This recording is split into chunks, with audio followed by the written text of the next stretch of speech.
लगातार एक ही मांग कर रहे हैं, आप भी कह रहे हैं कि बिजनेस तो हमने पारित किया है जी और लोकसभा में एमएसएमई वाला बिल को हम लोग ने पारित किया है। डिस्कशन कम इसलिए हो रहे हैं क्योंकि कांग्रेस पार्टी और अपोजिशन पार्टी ने हंगामा करके नारेबाजी किया, इसलिए डिस्कशन कम हुए हैं। लेकिन बिजनेस पारित हुआ है और राज्यसभा में एनडीए पार्टीज के जितने भी मेंबर्स हैं सब ने डिबेट में हिस्सा भी लिया है, अपना बात भी रखा है। इसमें कंफ्यूजन नहीं होना चाहिए कि हाउस नहीं चल रहे हैं। हाउस चली है, बिल्स पारित हुए हैं, सिर्फ चर्चा कम हुए हैं क्योंकि हंगामा है। ये number 1 clarification.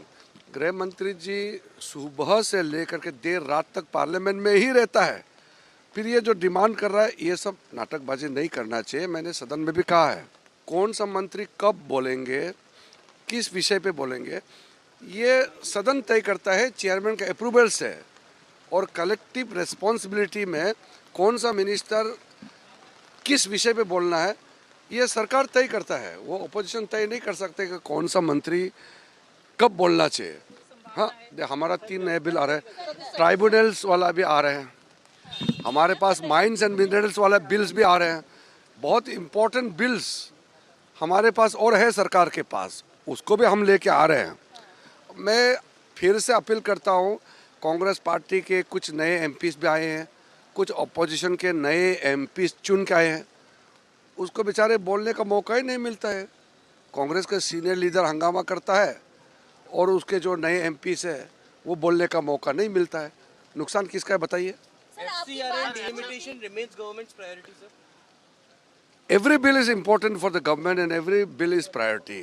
Which bill is to be brought at what time, which day, I cannot definitely say. It depends. आप कब बोलेंगे? SM साहब देखिए, डिलिमिटेशन पे डिलिमिटेशन, वुमेन रिजर्वेशन बहुत महत्वपूर्ण मुद्दे हैं। अब वो कहते हैं कि डिलिमिटेशन, वुमेन रिजर्वेशन को वो कांग्रेस विरोध करते हैं, तो ये तो एक तरीके से देश के महिलाओं के साथ धोखा है। तो सब मालूम है, हम लोग का कमिटमेंट को तो सब जानते हैं। प्रधानमंत्री जी ने बार बार कहा है कि महिलाओं को उनका अधिकार दे के हम रहेंगे। अब कांग्रेस इसको बार बार विरोध कर रहे हैं, कांग्रेस को झेलना पड़ेगा ये महिला विरोधी होने का। देखिए, मैं बार बार दोहरा रहा हूँ, home minister of India Amit Shah ji comes to the parliament very early morning and he leaves the parliament complex in the late night. Whole day he is serving the nation, working. Whenever Home Minister speaks in the Parliament, it will be on a relevant issue at right time. You cannot demand that any minister should come and speak on particular day. You can't direct the chair. You can only make requests. That's all.